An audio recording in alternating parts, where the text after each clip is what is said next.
오늘 우리에게 주신 하나님의 말씀은 사도행전 20장 22절에서 24절 말씀입니다. 보라, 이제 나는 성령에 매여 예루살렘으로 가는데 거기서 무슨 일을 당하는지 알지 못하노라.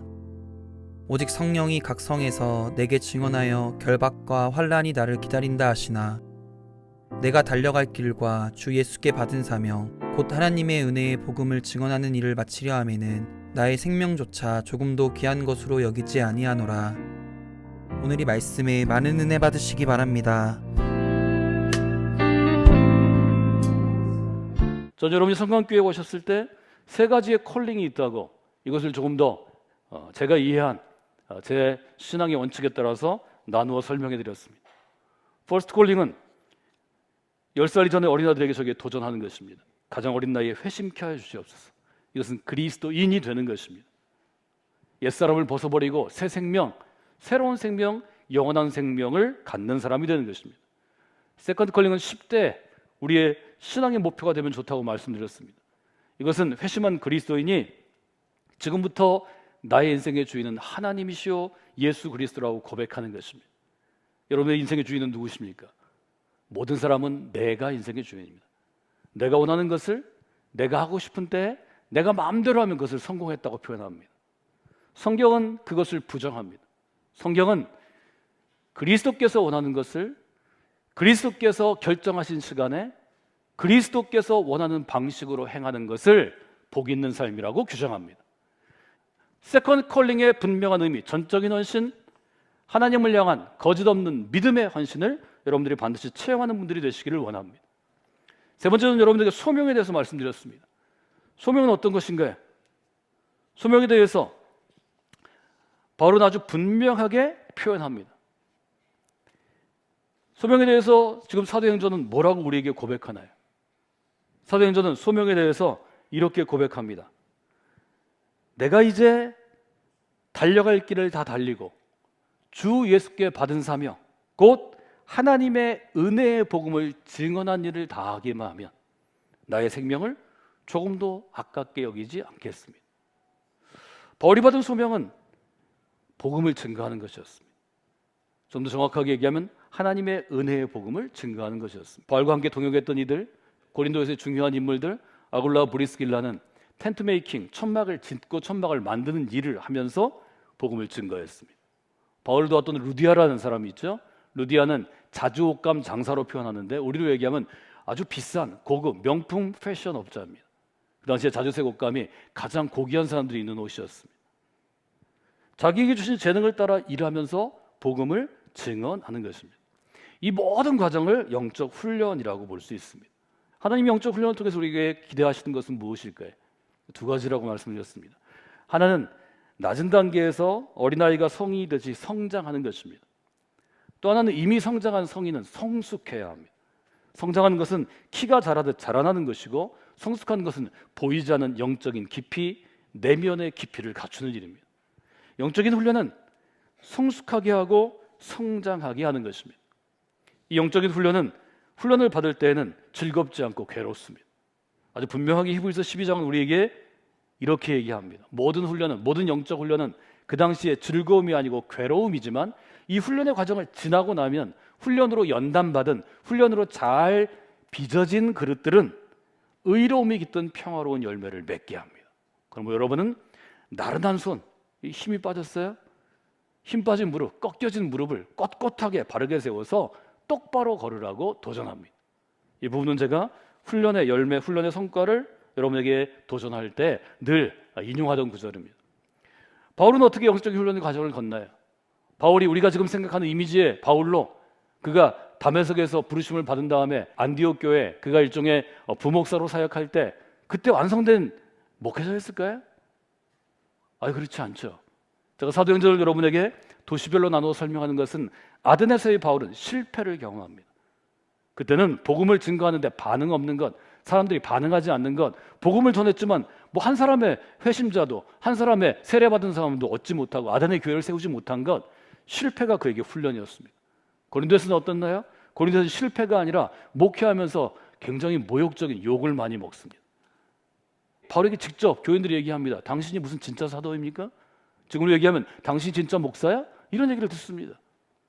교회에서 공공연히 바울을 반대합니다. 당신만 나가면 내가 우리 교회에서 다닐 텐데, 우리 교회 남을 텐데, 당신이 목회자라, 당신이 담임 목사라 내가 교회 못 다녀. 이런 얘기를 바울이 들었습니다. 바울은 갈등과 경험과 위기, 목사로서의 위기를 경험하면서 고린도에서 훈련받습니다. 그리고 에베소에서 그는 우리가 지금 생각하는 훈련, 말씀을 붙잡고 가르치고 양육하고 권면하는 것을 경험하는 거죠. 이런 경험을 통해서 바울은 에베소에서 3년 가까이 사역한 다음에 마게도냐를 거쳐서 그리스로 갑니다. 그리스에서 돌아가는 길에 에베소 근처에 밀레도에 도착하는데, 밀레도에 도착하니까 에베소를 너무 가고 싶었습니다. 에베소는 그의 사역의 가장 화려한 시기이고 열매 맺던 교회였습니다. 근데 문제는 갈 수 있는 상황이 아니었습니다. 에베소에는 그가 교회를 물려준 후배 목회자들이 있습니다. 목회자들을 도와서 열심히 사역하는 성도들이 있습니다. 그때부터 장로라고 불리는 그룹들입니다. 그래서 그는 에베소의 리더들, 목회자와 장로들을 부릅니다. 그리고 마지막 인사를 하는 것이 사도행전 20장 17절 이하 마지막 절까지의 단락입니다. 이제 바울은 에베소의 목회 사역을 돌아봅니다. 이제는 이들을 보는 게, 이 사랑하는 나의 신앙의 열매들을 보는 게 마지막입니다.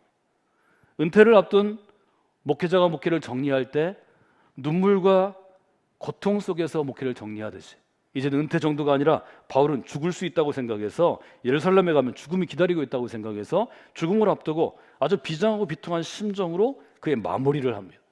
22절에 이렇게 되어 있죠. 보라, 이제 나는 예루살렘으로 가는데 거기서 무슨 일이 나를 기다릴지, 내게 닥칠지를 내가 알지 못한다.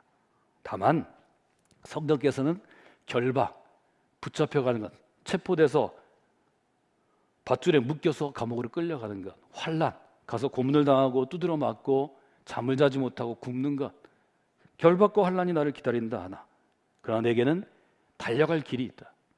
자기 인생에 대해서 얘기합니다. 소명에 대해서 얘기합니다.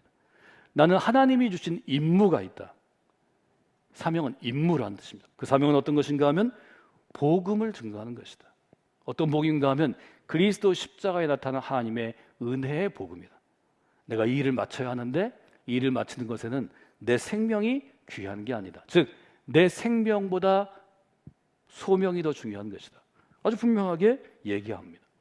그래서 바울의 삶을 어떻게 얘기할 수 있나요? 저는 이 부분에 대해서 여러분과 함께 나누면서 그리스도의 소명이 이끌어가는 삶, 이것이 바울의 인생이었다, 이렇게 여러분에게 말씀을 드렸습니다.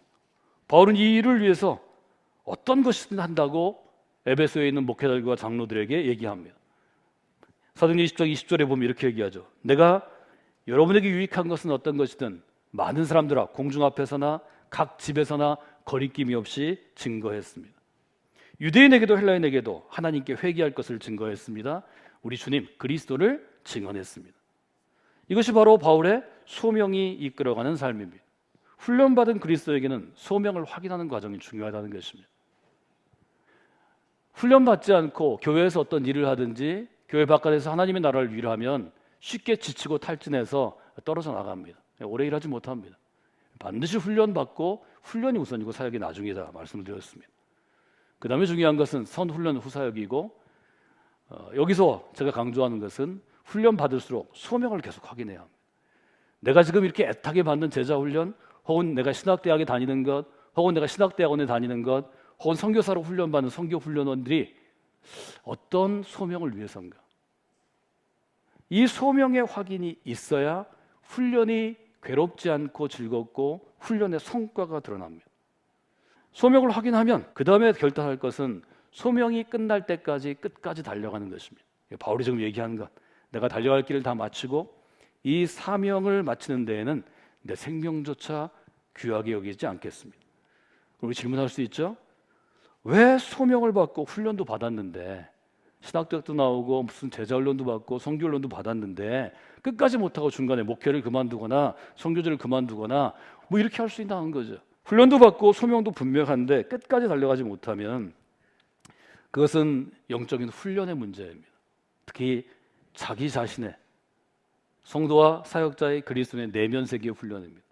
특별히 내면의 부정적인 태도가 하나님의 은혜로 해결되지 않은 사람들이 끝까지 달려가지 못하는 것을 발견하게 되었습니다. 낮에 꿈을 꾸는 사람이 있고 밤에 꿈을 꾸는 사람이 있습니다. 우리 교회 훈련 도서 중에서 소명이라는 책이 있습니다. 오스기니스의 아주 오래된 책입니다. 그 책에 보면 이런 내용이 있습니다. 모든 사람은 꿈을 꾸지만 똑같은 꿈을 꾸는 것은 아니다.